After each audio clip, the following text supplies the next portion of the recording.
Hello, welcome back to the InsTech podcast. Zoya here, and this week Robin is joined by Dani Katz, co-founder and director of Optalitix. Dani joined us back in April 2024 to talk about the urgent need to modernise insurance infrastructure with what he memorably called fixing the roof whilst the sun is still shining. Well, 16 months on, the clouds are gathering and we are full of more words of wisdom.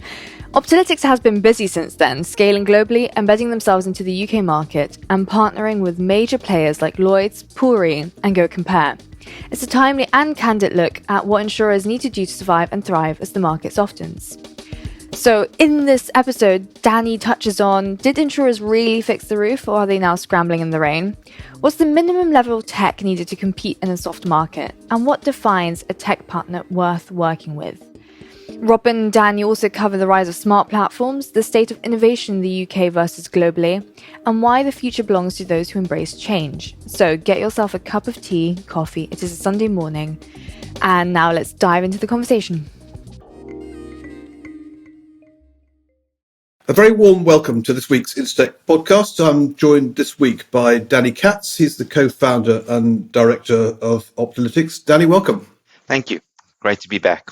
Yes, you say back. You've been on this podcast before. We chatted with you back in April 24 on a podcast that we called Fix the Roof While the Sun is Shining, and certainly shining here in the UK right now. We'll come back to the whole idea of roof fixing in a minute. For those who didn't listen to that podcast, who don't know Optalitix, you've got three software products: Optalitix Models, which converts insurers' Excel-based pricing models into cloud-based systems that they can then access through APIs.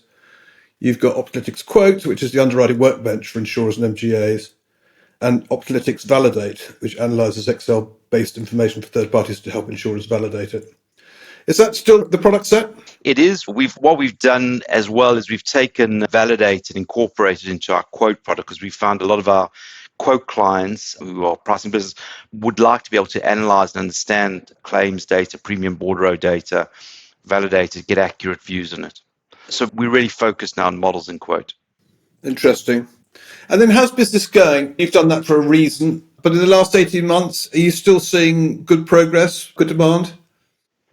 Yeah, we've been very busy, which I guess is good for growing companies like us. We've been taking on about one client a month for the last 12 months. So it's been really a great time for us in terms of learning about what clients need and really growing the business at pace.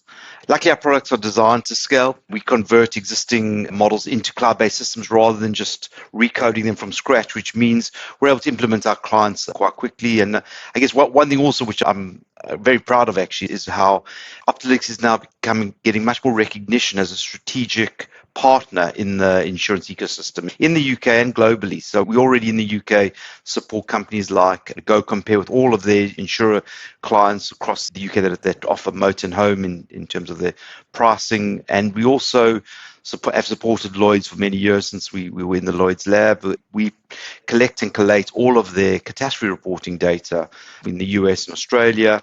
And now we've just recently launched a portal called Fortress with Re, which we're very excited about. And all the UK commercial insurers and retail insurers that get their terrorism reinsurance cover from Re are doing it using our systems and our portal. So that's been pretty exciting. That's an impressive bunch. Those are big players. It's not like they're small startup MGAs. Mostly UK still, the majority of your clients? You know, it's still mostly UK, but we're seeing a lot more interest from global companies in Switzerland, companies in the US. Probably around a third of our business now is outside of the UK, and it seems to be growing fast. Our products are equally applicable in foreign jurisdictions, and the demand for pricing and quoting systems is just as big outside of the UK as it is in the UK. So it's not surprising that in a global industry, insurance, there's interest from other companies outside of the UK. Let's go back to that podcast you and I did 16 months ago.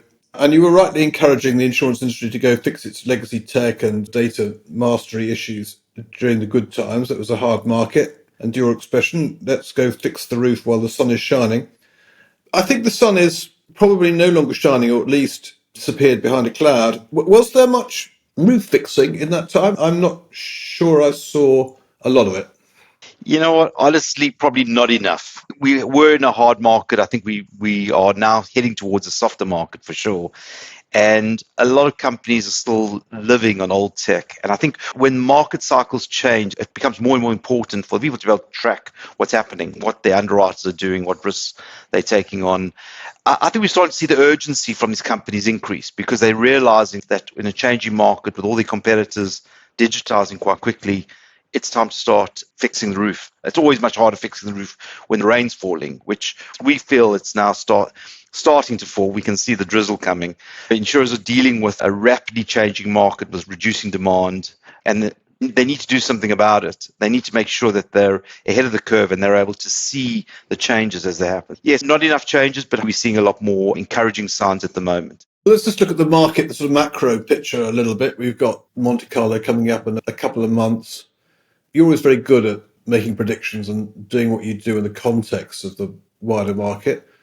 What are you expecting to see in this year's renewal season? What signals have you picked up? We talked to a lot of people in the market. Coming up to Monte Carlo, this is the RVS Rendezvous Day, September, where reinsurers have their first discussion about what renewal prices are going to look like in 2026. I think there's a sense of caution from the insurers we're talking to.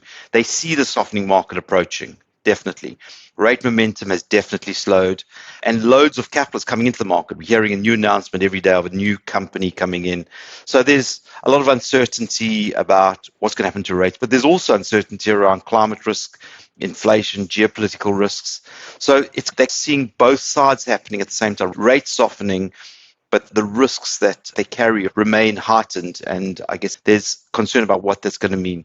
So I guess for insurer clients, for the clients of these big insurers and reinsurers, it's a great opportunity to get a better deal. And I'm sure all the brokers will be quite focused on doing that at these upcoming events. But ultimately, I guess as we've always seen, the insurance market cycle continues as it always has. Insurers and reinsurers dive into the water when it's warm and the profitability is good, and then they jump out when it gets a little bit colder and the profitability disappears. Then they'll jump right back in. It's a little bit like it's a little bit of a crazy market sometimes. So I don't think you have to be much of a pundit to know that market rates are softening fast. It seems to me that the client is the winner in that environment, and there aren't any winners, and are there in the insurance world necessarily? Presumably there are ways to manage the cycle better than others. What recommendations are you going to give to people about managing a softer market cycle better than their competitors?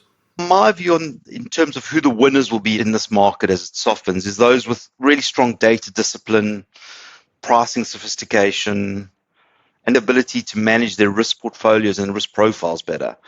Anyone who's still relying on outdated systems and disconnected systems, they're going to struggle.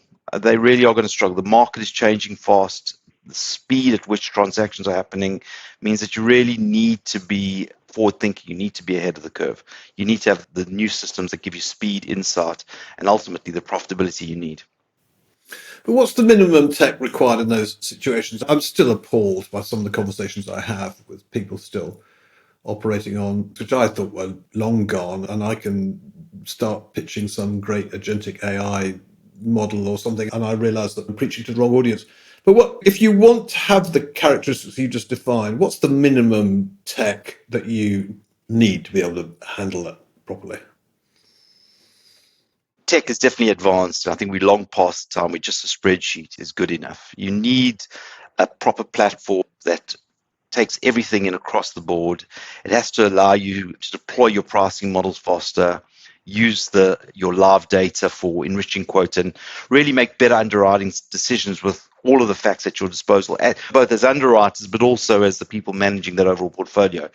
It's about agility, good governance on pricing, especially in a soft market, and to some extent efficiencies and automations, being able to do stuff faster, get it done quicker, being able to test, learn, and adapt quickly. When we talk to our clients, is what they really value is the ability to visualize what's going on with the risk. For the underwriters to be able to see what's happening and be able to make small changes and then see the impact that those changes are making. Ultimately, for any digital system, we need to bring the underwriters along for the ride. We can't just leave them behind. They are such a critical part of our ecosystem. They really are the difference between companies making money and not making money.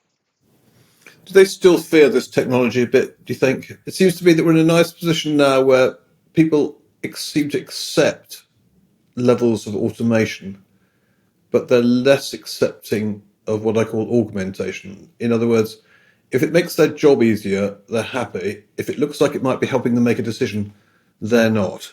Is that fair?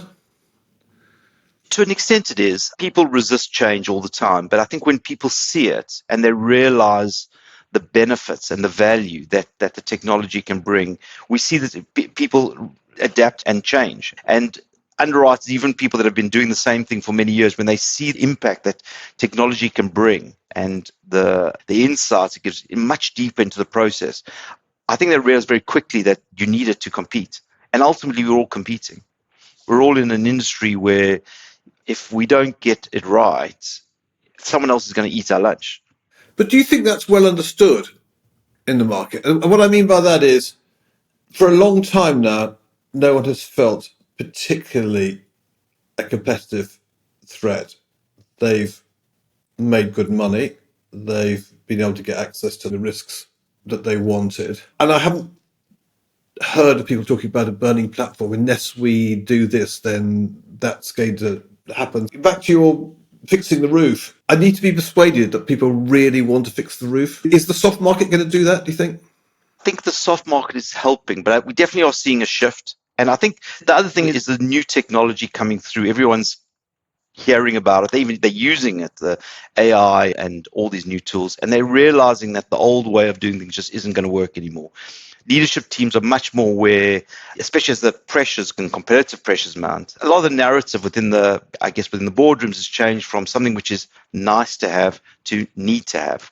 And there's much more openness to try newer platforms. And I guess that is being driven by what's happening in the market as well. But I guess ultimately what you're saying is, which is also true, is that sometimes culture lags tech in many cases. And there are still a lot of companies that believe that we don't need to do it or we can build it internally ourselves better. They try and do things either the old way or themselves. And what they miss is that actually the speed with which tech is advancing means it's much easier to deploy it these days. So people are doing things a lot quicker and the cycle is happening quicker than it did before. And also doing it the old way isn't good enough because you're not collecting the data to help you in the future when that data becomes invaluable. One of the things that we always say is that tech without data is like plumbing without water. You've got to build that data up and you've got to build that insight. And this is the time to do it. Do you think the insurance market, particularly here in London, appreciates how much the technology has improved in the last, say, 3 years? It is cheaper, it's easier to implement, it's easier to configure, it's better. And I wonder whether part of the problem is that people still are scarred by things that happened 10 to 20 years ago when they last tried to turn the water and it was massively expensive and they got burnt. Do you think that's right? Because I'll tell you why. Twice in the last week, I've been asked to provide some intelligence around a vendor. And in both cases, the question I was being asked was, they showed us what they've got and it seemed to be good to be true. Is it really that good? And I think it's almost like we've got to that point where the tech, when people see it, is that, wow, there's a suspicion of it in some way. Is it fair or not? People are seeing things that are very different and almost magical in some ways. Some of them are real magic, some of them are not. And I think that's always been the case. AI is changing people's ability to do things. It's just much, much better. But I think one thing I can tell you is that transformations with the 7-figure costs sitting behind it are in the past, and multi-year implementations also in the past. These are things that can now happen a lot quicker. You can get systems and pricing up in just a few weeks rather than years. And I think that message probably needs to land a lot better with people. I think InsTech is doing a great job of getting that insight out there and showing people how things can change. But I think there's still a lot more people that need to see the shift and also need to understand what's good and what's bad in terms of the tech that's being produced. Well, we're trying. We're trying, not least because I'm a real believer. In your answer, then you mentioned AI. We've been going 20 minutes. That's the first time you mentioned it. That's like a first for 2025. What's your view? Do you think that's going to have a huge impact in the next 5 years? We've gone very quickly from machine learning, RPA, to agentic and generative, and I have seen some pretty game-changing tech in these last 6 months. What's your view of all that? Yeah, I think AI is definitely coming. It's definitely going to make a big impact. I don't believe AI will ever replace underwriters or actuaries. I know that there's talk of that, but I don't think that's going to happen. I think it just changes how they work. It supports them in the work that they're doing, for example, supporting things like quote ingestion, quote triage, risk selection, portfolio optimization, and many more things. It'll help them to do those things better. And firms are learning how to harness the AI effectively, so not just as a buzzword, and they're starting to implement it better. But I think that there are a lot of the early AI projects failed, and people then said, oh, that's not going to work. But I think failure is just a precursor to the next step where things actually get implemented and they work effectively. And again, it's about having a competitive edge. AI is going to give people a competitive edge, and people are going to adopt it. There's Optalitix. What we're seeing is that building AI into our tools sometimes requires us just allowing for new AI tools to be integrated into our existing platform, because we don't know which ones are going to be the best. We want to make sure all of them have the ability to integrate with the underwriters and with the systems that they're using. And I think we're going to see some very interesting product features coming out that clients are going to love. AI is coming in, but it's not going to replace people. It's going to help them. That staying with the times is going to be really important, isn't it? I was speaking to some investors not long ago, and they say it's a bit of a UK issue, not so much a US issue, that vendors build something and they go, look, I've just built something, and then they go and try and sell it. Whereas in this world, what you've built has to be constantly evolving, and there's a new tool set that you need to be aware of or might coming out literally by the week. So that ability to go with the times is going to be one of the things that defines a good vendor from a bad vendor in the next few years, isn't it? Yeah, absolutely. I think being able to move and change and modify your systems and your integrations is critical. Being able to partner with companies that are good, and then also being able to add new partners as they come through is really what clients are expecting. They're expecting ecosystems and easy integrations. People talk about integrations. You need to have tested those integrations and tried it with a real live client before you can really see how valuable they can be to other clients. We've done many integrations. We've integrated into quote ingestion tools, into CRM systems, PASs, data kind of inputs. All of those things are critical, but you have to try them out first before you really can see which vendors are good and also how the stuff should work in practice.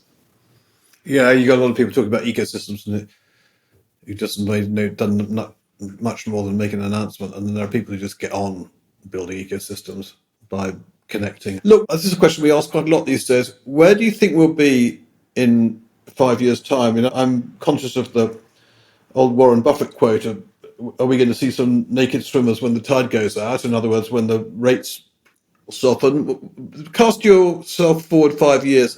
Any predictions you're prepared to make? 5 years for me feels like a lifetime sometimes, because I think where we were 5 years ago. But yeah, I think there definitely going to be enormous changes. I think certainly in the insurance market, firms that haven't embraced data and automation, I think will find it much, much harder to compete, especially when margins tighten and the insurance cycle changes. And the way I see it, the tide is going out, and some swimsuits are definitely looking quite threadbare for a lot of the companies that are writing business in this market. Now's the time to invest. So I think there's a huge opportunity for insurance companies that want to outperform and really to invest in the tech and really to change the way they think about data first, think about the future as being AI driven potentially. What do they need to do now? Is AI going to come and take my job? And what I mean by that is, can you see the future having a AI podcast host that asks all the right questions and you don't need me? Tell us about Cluely. Yeah, so Cluely, first of all, I think, Robin, just to give you a little bit of comfort, that I think it may be great at mimicking conversations, but it definitely can never replace that human connection, also the intuition, and really the spark of live discussions, which is what I think I always hear when I listen to your podcast. It's just that there's a little bit of banter and back and forth, which I just think is impossible to replace. And of course, there is also InsTech's incredible wine-fueled parties that are definitely safe for now, because I can't see ever replacing that.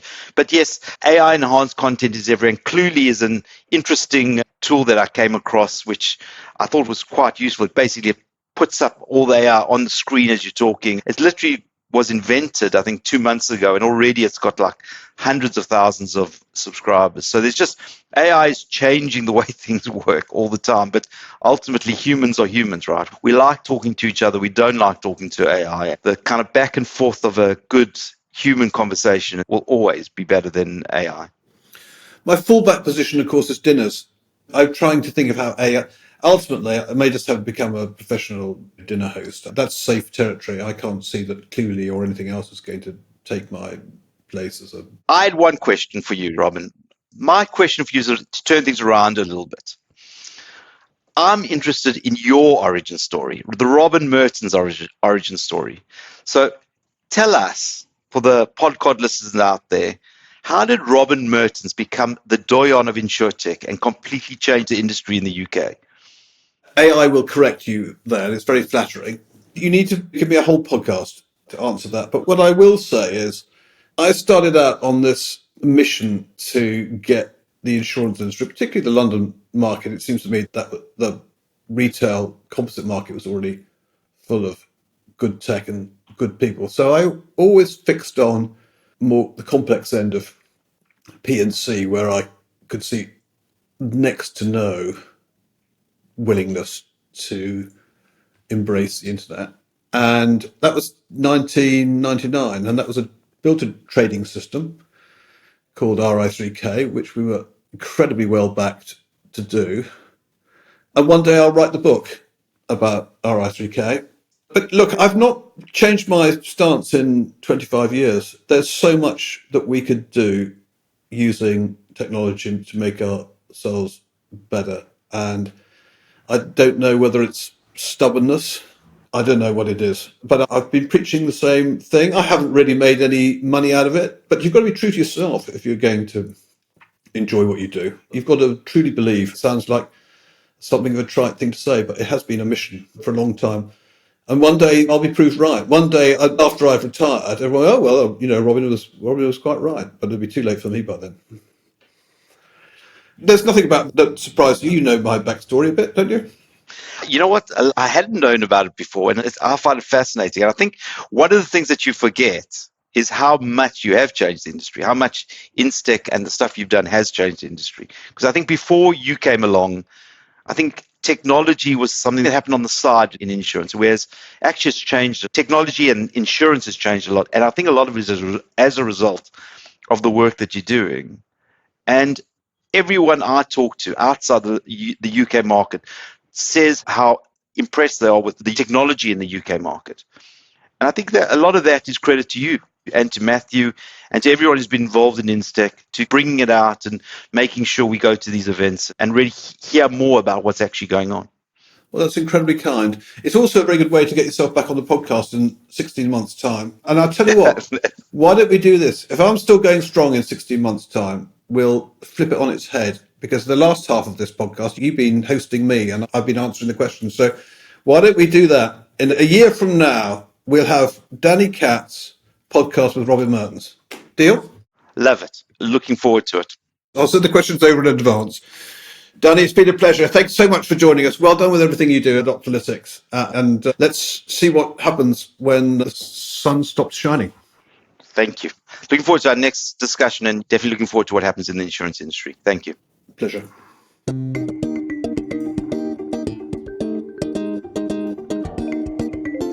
Well, if you've made it this far, then I'm pretty sure you found that as interesting as I did. The InsTech podcast comes out every Sunday morning, where we spotlight the latest news, leading voices, and freshest updates across insurance that you need to know about. If you would like to take part in these conversations, head to www.instech.co to find out how you can join our network and be a part of the insurance intelligence for the curious.